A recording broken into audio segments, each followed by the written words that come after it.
One of my favorite things to do during the holiday season is bake lots of cookies.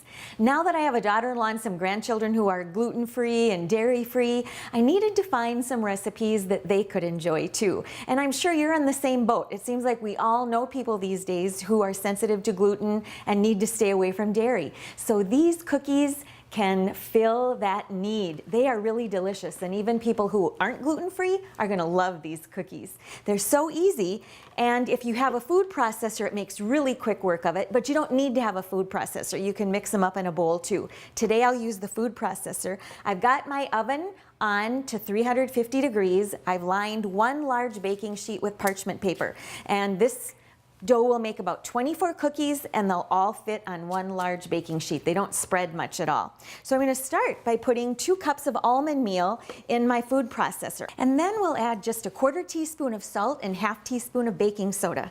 And then I'm just going to give it a little pulse just to mix it a little bit. Then I'm going to add 2 tablespoons of honey, and that is the sweetener. So there's no sugar in these cookies either. And a little bit of coconut oil, a 1/4 cup of coconut oil. Now, if you don't need to keep these dairy-free, you can use butter, 1/4 cup of butter instead of the coconut oil.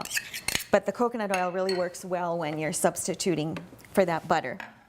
And then 2½ teaspoons of vanilla and 1/2 teaspoon of almond extract to just give it really great flavor. Now, let's check it and see if the dough holds together when I pinch it a little bit, and it does. Perfect. So at this point, it's ready to shape into some little balls so that we can bake some cookies. I like to use a portion scooper when I make cookies because it makes each one the same size, and they really look nice and professional that way. This scoop that I'm using is a number 100 portion scooper, and it holds about 2 teaspoons, so that's about how much you'll need for each cookie. Just roll it in a ball, put it on the parchment paper, and once you've used up all your dough on the baking sheet, bake it for just 6 to 8 minutes.